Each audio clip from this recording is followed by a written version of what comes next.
जय हिंद प्यारे साथियों, कैसे हो आप सब। बिल्कुल मस्त होंगे।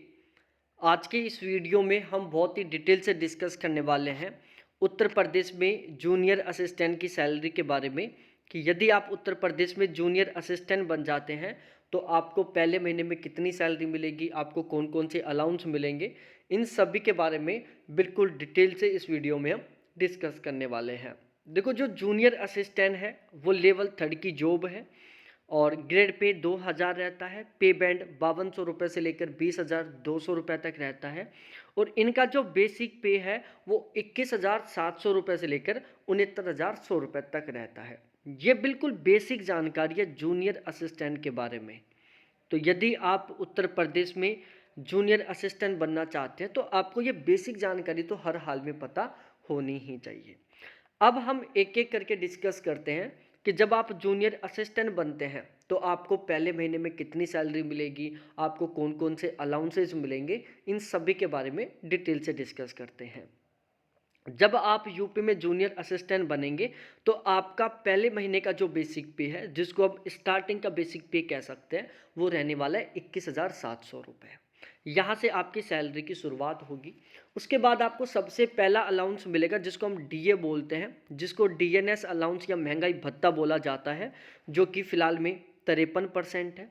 तो यदि हम 21,700 रुपये का 53% निकालते हैं तो ये निकल कर आता है 11,501 रुपये, जो कि आपका डीएनएस अलाउंस रहने वाला है। उसके बाद हम एचआरए के बारे में डिस्कस करें। देखो, एचआरए को लेकर यूपी गवर्नमेंट ने एक अलग से स्लैब बना रखा है, एक अलग से टेबल बना रखा है और उसमें लेवल के अकॉर्डिंग उन्होंने एचआरए अमाउंट फिक्स कर रखा है।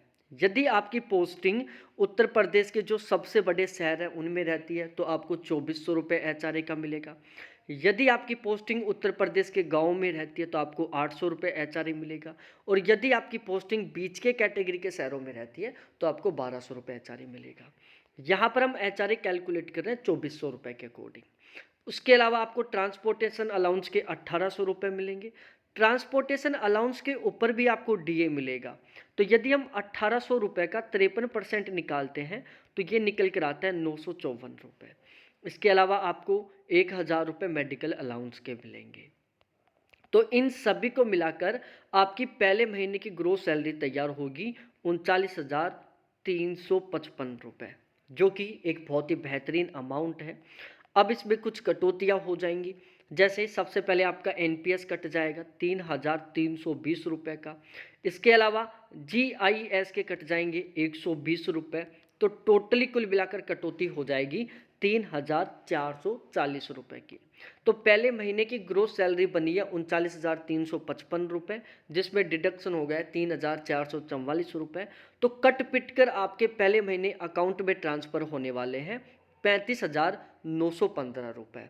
और आपकी पहली साल की जो सैलरी है वो कम से कम रहने वाली है 4,30,980 रुपये। ठीक है। तो यदि आप जूनियर अकाउंटेंट बनते हैं तो आपकी पहले महीने की सैलरी रहेगी 35,915 रुपये। पहली साल की सैलरी रहेगी 4,30,980 रुपये। यदि हम सैलरी में बढ़ोतरी की बात करें तो दो तरीके से आपकी सैलरी बढ़ेगी। एक आपका जो बेसिक पे है वो हर साल 3% बढ़ेगा। दूसरा जो डी है वो साल में 2 बार बढ़ेगा, एक बार जनवरी में और दूसरी बार जुलाई में।